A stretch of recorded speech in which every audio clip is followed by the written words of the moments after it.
नमस्कार। आज के अखबार प्रोग्राम में आप सबका स्वागत है। पेश है आज के मुख्य समाचार। राहुल को कोर्ट ने 3 साल के लिए पासपोर्ट की एनओसी दी। दिल्ली के कोर्ट ने कांग्रेस नेता राहुल गांधी को 3 साल के लिए सामान्य पासपोर्ट जारी करने के लिए शुक्रवार को अनापत्ति प्रमाण पत्र दे दिया। राहुल को सांसद के रूप में अयोग्य घोषित होने के बाद अपना डिप्लोमेटिक पासपोर्ट सरेंडर कर दिया था। इसके बाद उन्होंने कोर्ट का रुख किया था। जज ने राहुल के वकील से कहा, मैं 10 साल के लिए नहीं बल्कि 3 साल के लिए आपके आवेदन की अनुमति दे रहा हूं। इससे पहले भाजपा नेता सुब्रमण्यम स्वामी ने राहुल की याचिका का विरोध करते हुए कहा कि राहुल के पास 10 साल के लिए पासपोर्ट मांगने की कोई जायज वजह नहीं है। केवल 1 साल के लिए पासपोर्ट दिया जाना चाहिए और इसके बाद इसका रिव्यू होना चाहिए। इंसानों के दिमाग में चिप लगाएंगे एलन मस्क, मंजूरी मिली। एलन मस्क की ब्रेन इम्प्लांट कंपनी न्यूरालिंक को अब अमेरिकी खाद्य एवं औषधि प्रशासन यानी FDA द्वारा मानव मस्तिष्क में चिप लगाने के परीक्षण के लिए मंजूरी मिल गई है। इससे पहले FDA ने आवेदन को कई बार अस्वीकार किया था। एलन मस्क का कहना है कि ब्रेन इम्प्लांट से मोटापा, आत्म केंद्रित अवसाद और सिजोफ्रेनिया जैसी दिमागी बीमारी से छुटकारा मिलेगा। FDA ने चिप की बैटरी में मौजूद लिथियम के लीकेज, चिप को दिमाग से निकालते समय मस्तिष्क कोशिकाओं की क्षति जैसी चीजों के प्रति सावधानी बरतने के लिए कहा है। न्यूरालिंक द्वारा यह परीक्षण पहले बंदर के दिमाग पर हो चुका है।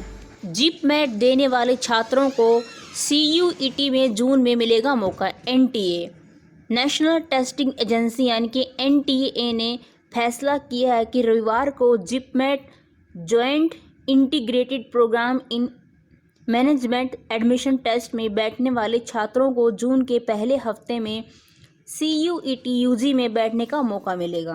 NTA के एक अधिकारी ने बताया कि 28 मई को जिन छात्रों को CUET के सेंटर आवंटित हुए हैं उनमें से जो भी छात्र जिपमेट का भी परीक्षा देने जा रहा है तो NTA उन्हें आगे CUET में शामिल होने का मौका देगा।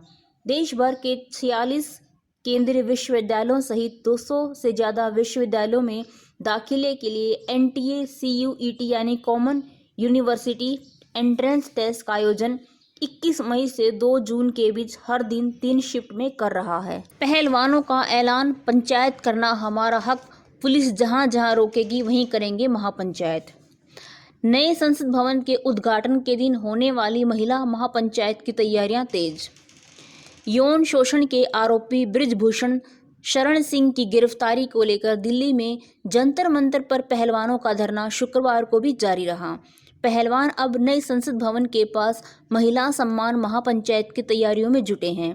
पहलवान बजरंग पुनिया, साक्षी मलिक व विनेश फोगाट ने शुक्रवार शाम को कहा कि फिलहाल उन्हें महापंचायत व रोष मार्च की अनुमति नहीं मिली है, लेकिन यह उनका हक है, वे जरूर करेंगे, लेकिन किसी प्रकार की हिंसा का हिस्सा नहीं बनेंगे। जंतर मंतर से मार्च शुरू किया जाएगा। पुलिस ने जहां रोका महापंचायत वहीं से शुरू होगी। इसकी अगुवाई महिलाएं ही करेंगी।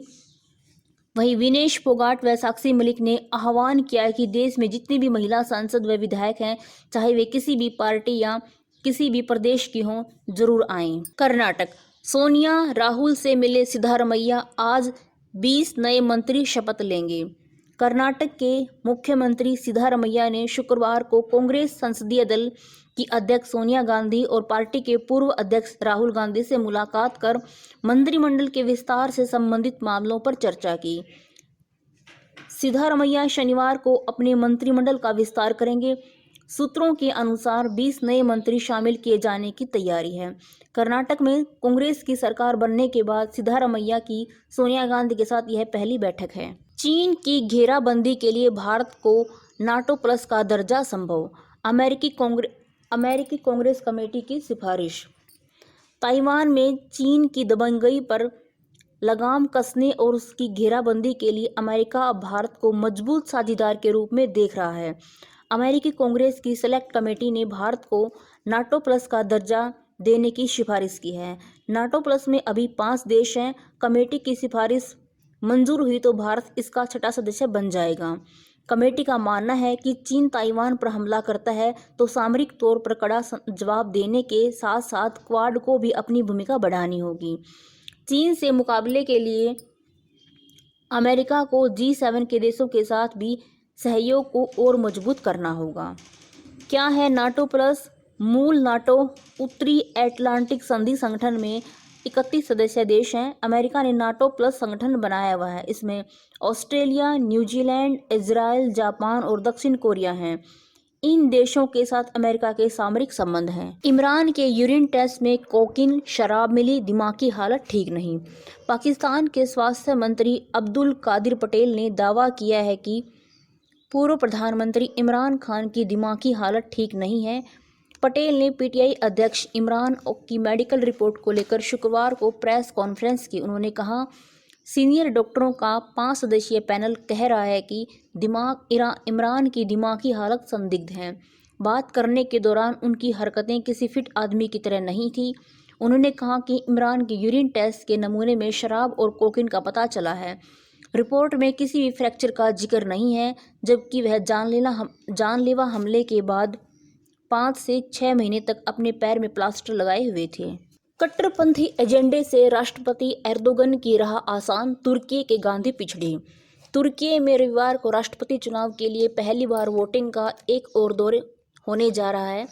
पहले चरण में 3 में से किसी भी उम्मीदवार को 50% से ज़्यादा वोट नहीं मिले थे, जिससे रन ऑफ दौर की नौबत आई। पहले दौर में 20 साल सत्ता में बने हुए राष्ट्रपति रेसिप तैयब एर्दोगन 49.52% वोट के साथ सबसे आगे थे। 6 विपक्षी पार्टियों के गठबंधन के नेता और तुर्की के गांधी के रूप में चर्चित कमाल किलिरागडोलू 44.88% के साथ दूसरे नंबर पर थे। एर्दोगन की तरह कट्टरपंथी सिनान ओगान 5.2% वोट के साथ तीसरे स्थान पर रहे थे। एर्दोगन ने मास्टर स्ट्रोक चलकर ओगान से हाथ मिला लिया। अब फाइनल मुकाबले में ओगान के कट्टरपंथी वोट भी एर्दोगन की झोली में आ जाएंगे। मौजूदा राष्ट्रपति एर्दोगन की जीत तय मानी जा रही है। ओगान का कहना है कि एर्दोगन ने राष्ट्रवादियों को एकजुट कर दिया है। अब एर्दोगन आसानी से कमाल को चुनाव में हरा देंगे। मणिपुर में अर्धसैनिक बलों के 34,000 जवान तैनात। मणिपुर में शुक्रवार सुबह 5 से दोपहर 12 बजे तक कर्फ्यू में ढील दी गई। देर शाम मणिपुर के मुख्यमंत्री एन बीरेन सिंह ने बताया कि राज्य के 38 संवेदनशील इलाकों में सुरक्षा दस्ते तैनात हैं, विशेष रूप से उन इलाकों में जहां पहाड़ियों में कुकी लोग रहते हैं। राज्य में हालात को काबू में पाने के लिए अर्धसैनिक बलों के करीब 34,000 जवान तैनात हैं। गुरुवार की रात अपने निजी आवास पर 1000 से अधिक की भीड़ के हमले के मामले में केंद्रीय विदेश शिक्षा राज्य मंत्री RK रंजन सिंह ने राज्यपाल अनुसुईया उइके से मुलाकात कर हालात पर चर्चा की थी। सिंधु सेमीफाइनल में अब उस खिलाड़ी से सामना जिससे स्पेन मास्टर्स में हारी। भारतीय बैडमिंटन खिलाड़ी PV सिंधु और HS प्रणय मलेशिया मास्टर के सेमीफाइनल में पहुंच गए हैं। 6ठी सीड सिंधु ने अपने से कम वरीयता वाली यी मेंग झेंग को 21-16, 13-21, 22-20 से हराया। सिंधु ने क्वार्टर फाइनल में झेंग को 1 घंटे 14 मिनट में शिकस्त दी। यह दोनों ही खिलाड़ियों की चौथी भिड़ंत थी। सिंधु ने दूसरी बार जीत हासिल की। मॉनसून में हरियाणा में 92% बारिश के आसार, धान रोपाई पर पड़ेगा असर। देश में अभी मानसून दस्तक भी नहीं दे पाया कि अल नीनो ने असर दिखाना शुरू कर दिया है। इससे जून में बारिश कम और गर्मी ज़्यादा पड़ने की संभावना है। मौसम विभाग ने शुक्रवार को जारी अनुमान में कहा है कि 4 महीने तक चलने वाले मानसून सीजन के पहले महीने जून में सामान्य से कम 92% बारिश होने के संकेत हैं। जून में सामान्य रूप से 165.4 मिलीमीटर बारिश होती है। हालांकि देश भर में पूरे मानसून में सामान्य यानी 96% बारिश की संभावना है।